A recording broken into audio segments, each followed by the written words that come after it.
हरे कृष्ण। श्रीमद् भगवद गीता अध्ययन में अध्याय 3 कर्मयोग के बचे हुए 8 श्लोक इस प्रकार हैं। श्लोक संख्या 36। अर्जुन उवाच अथ केन प्रयुक्तोऽयं पापं चरति पुरुषः अनिच्छन् अपि वार्ष्णेय बलादेव नियोजितः। अनुवाद। अर्जुन ने कहा, हे वृष्णिवंशी, मनुष्य न चाहते हुए भी पाप कर्मों के लिए प्रेरित क्यों होता है? ऐसा लगता है कि उसे बलपूर्वक उनमें लगाया जा रहा हो। प्रभुपाद जी के तात्पर्य के अनुसार जब मनुष्य माया के संसर्ग में आता है तो वह बिना झिझक के और कभी कभी इच्छा के विरुद्ध भी अनेक प्रकार से पाप कर्म करता है। श्लोक संख्या 37।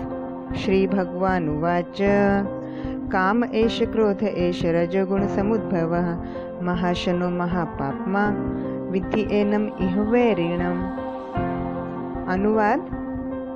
श्री भगवान ने कहा, हे अर्जुन, इसका कारण रजोगुण के संपर्क से उत्पन्न काम है, जो बाद में क्रोध का रूप धारण करता है और जो इस संसार का सर्वभक्षी पापी शत्रु है।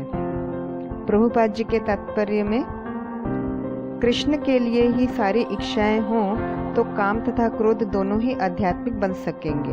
भगवान राम के अनन्य सेवक हनुमान ने रावण की स्वर्णपुरी को जलाकर अपना क्रोध प्रकट किया, किंतु ऐसा करने से वे भगवान के सबसे बड़े भक्त बन गए। श्लोक संख्या 38। धूमेन आव्रियते वह्निः यथा आदर्शः मलेन च यथा उल्बेन आवृत्तः गर्भः तथा तेन इदम आवृत्तम। अनुवाद। जिस प्रकार अग्नि धुएं से, दर्पण धूल से अथवा भ्रूण गर्भाशय से आवृत्त रहता है, उसी प्रकार जीवात्मा इस काम की विभिन्न मात्राओं से आवृत्त रहता है। प्रभुपाद जी के तात्पर्य में दर्पण पर धूल का उदाहरण मन रूपी दर्पण को अनेकानेक आध्यात्मिक विधियों से स्वच्छ करने की प्रक्रिया के समान है। इसकी सर्वश्रेष्ठ विधि है भगवान के पवित्र नाम का संकीर्तन। श्लोक संख्या 39। आवृतम ज्ञानमेतेन ज्ञानिनो नित्यवैरिण कामरूपेण कौन्तेय दुष्पुरेण अन्नलेन च। अनुवाद। इस प्रकार ज्ञान में जीवात्मा की शुद्ध चेतना उसके काम रूपी नित्य शत्रु से ढकी रहती है, जो कभी भी तुष्ट नहीं होता और अग्नि के समान जलता रहता है। प्रभुपाद जी के तात्पर्य में इंद्रिय तृप्ति के आधार पर भौतिक सभ्यता की प्रगति का अर्थ है इस जगत में जीवात्मा की बंधन अवधि को बढ़ाना। श्लोक संख्या 40।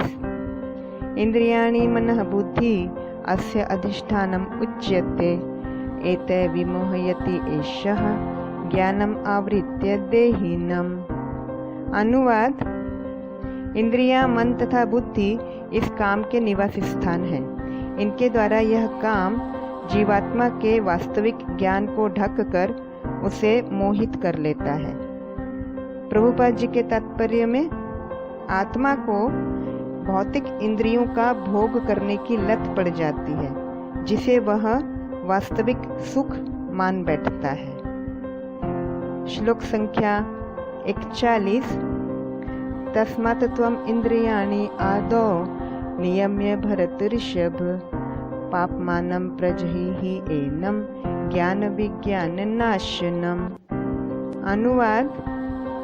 इसलिए हे भरत वंशियों में श्रेष्ठ अर्जुन, प्रारंभ में ही इंद्रियों को वश में करके इस पाप के महान प्रतीक काम का दमन करो और ज्ञान तथा आत्म साक्षात्कार के इस विनाशकर्ता का वध करो।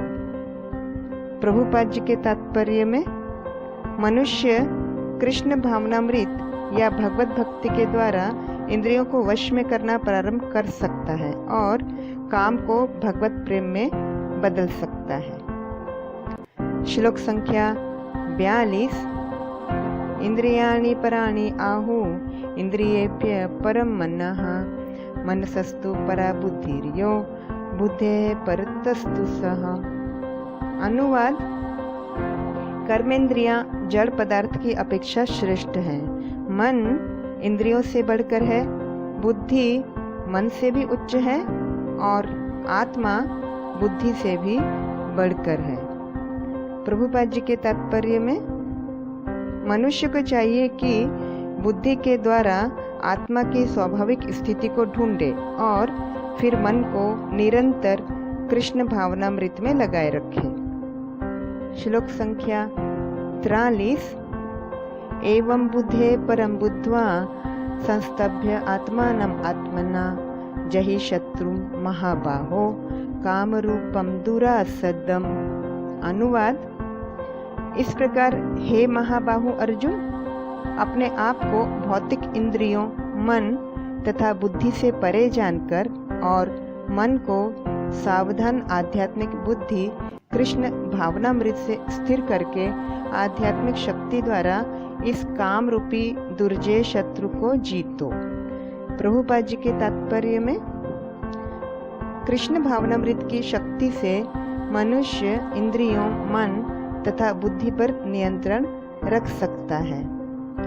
धीरे धीरे कृष्ण भावनामृत विकसित करके भौतिक इंद्रियों तथा मन से प्रभावित हुए बिना अपने शुद्ध स्वरूप के प्रति लक्षित स्थिर बुद्धि से दिव्य स्थिति को प्राप्त हुआ जा सकता है। यही इस अध्याय का सारांश है। इस प्रकार श्रीमद् भगवद गीता के 3 अध्याय कर्मयोग का भक्ति वेदांत तात्पर्य पूर्ण हुआ। हरे कृष्ण।